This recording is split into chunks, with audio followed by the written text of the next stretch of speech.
Hello! Bon, eh bien, j'ai vu qu'il y avait encore des nouvelles personnes qui s'abonnaient.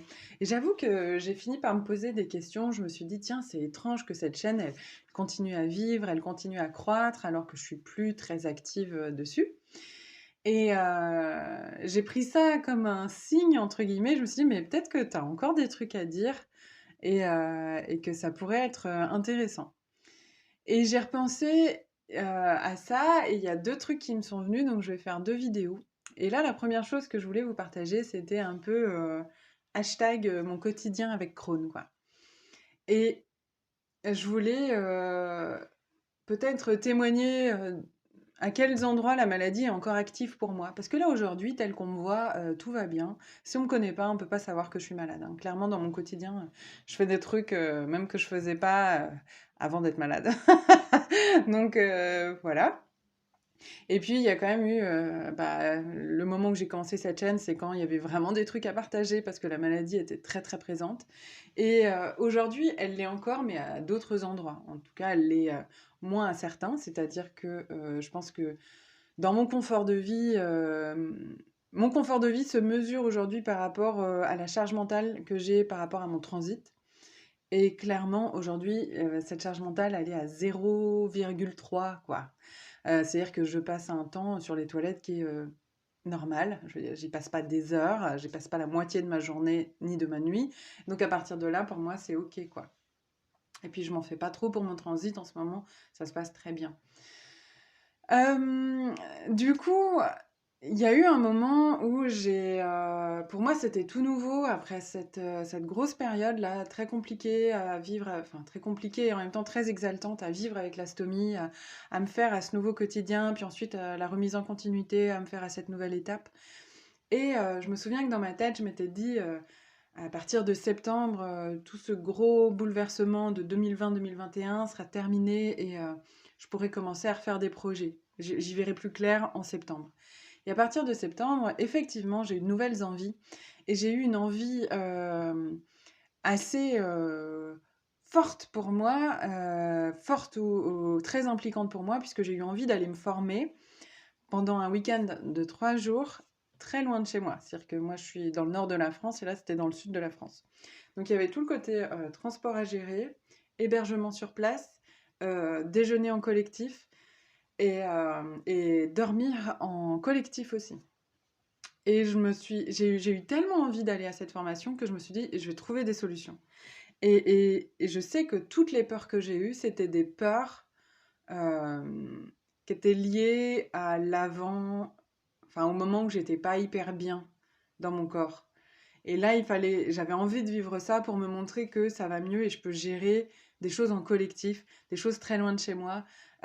Voilà. Et 3 jours en même temps, c'est un bon, enfin, voilà, c'est pas trop impliquant, quoi. C'est pas non plus 15 jours sur l'Everest, quoi, je veux dire.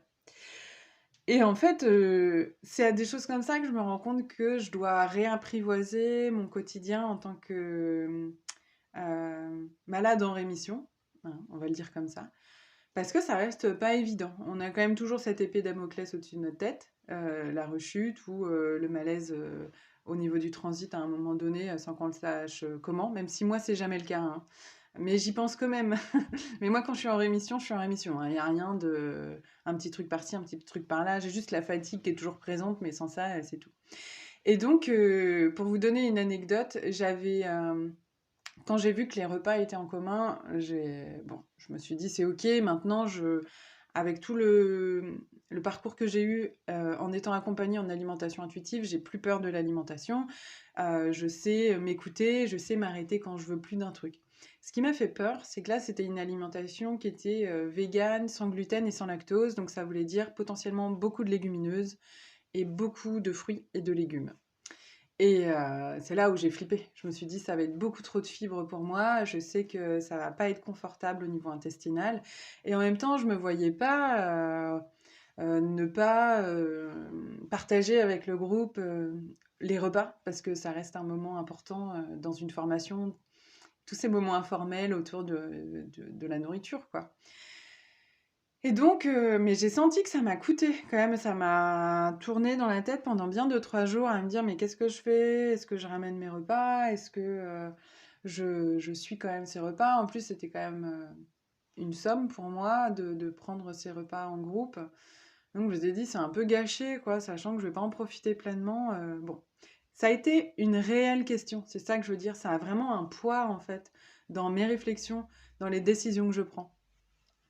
Et j'ai décidé de le faire. Et ça a été rigolo parce que ça s'est bien passé au début. Du coup, j'étais super contente parce que, en plus, c'était des découvertes gustatives, des choses que j'avais encore jamais faites, même si j'ai été moi-même végane, j'ai mangé sans gluten, j'ai mangé sans lactose. Là, c'était des recettes et des saveurs que je connaissais pas. C'était limite thaïlandais au niveau des épices et tout. Donc ça, c'était vraiment très très bon. Donc j'étais très contente. Le seul hic que j'ai eu, c'était par rapport aux légumineuses. Et effectivement, il y en avait un petit peu dans pas mal de trucs, genre des falafels, bah, c'est plein de pois chiches, alors c'est super bon, hein, mais voilà. C'était très bien cuisiné.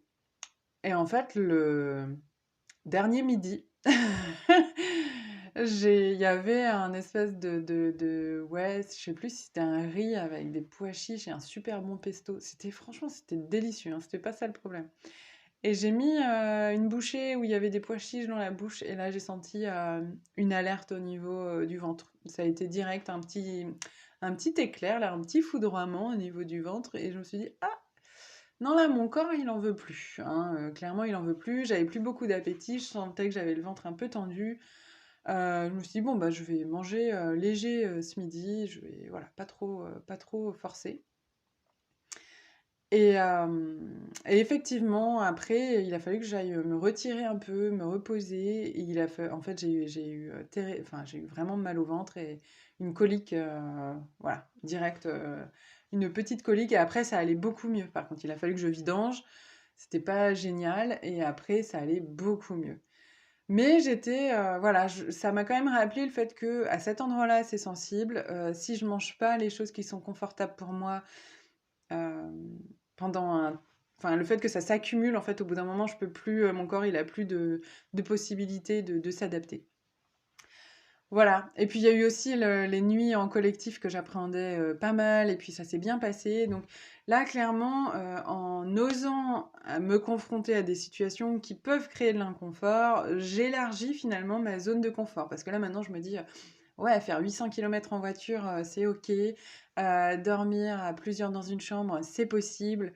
Manger, ben, je sais là, je commence à mieux connaître ma limite sur ce que je peux encaisser ou pas et ce à quoi je dois faire attention.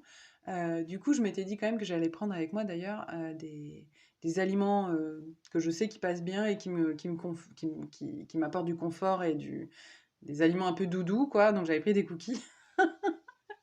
Effectivement, le midi où du coup ça allait pas trop, après m'être complètement vidée, je me dis: «Voilà, quelques cookies», franchement j'étais pas mécontente d'avoir ça. Donc l'idée c'est de se connaître, de se respecter, tout en restant ouvert et curieux à ce qui se passe à l'extérieur et en étant à l'écoute de nos limites. Et c'est là où vraiment, vraiment, vraiment, je me dis, tout l'accompagnement en alimentation intuitive que j'ai fait, je suis vraiment très contente de l'avoir fait parce que ça m'aide sur plein de plans. Mais vraiment celui-là, ouais, de respecter. J'ai... Franchement, j'ai tellement halluciné sur le signal clair du corps au moment où j'ai avalé ce pois chiche, où il m'a dit, mais arrête là, c'est bon, en fait, je vais plus pouvoir suivre. Et je me suis sentie beaucoup plus en paix avec mon corps, le fait d'entendre ces signaux et de me dire, bon, bah, je respecte, que, en fait, ces moments où on mange, on n'entend pas les signaux, après, il y a de la rébellion dans le corps et on se dit, oh là là, mon corps est contre moi. Là, en fait, il y a vraiment une relation de compagnonnage et de respect mutuel qui s'installe. C'est-à-dire que mon corps est aussi ouvert à la découverte, dans une certaine limite. Et à la limite, c'est tant mieux qu'il me les pose. Enfin, tant mieux ou tant pis, mais en tout cas, je peux faire avec. Et je peux quand même profiter de moments hyper chouettes. Parce que vraiment, cette formation, ça a été un grand moment pour moi et je suis ravie d'y être allée.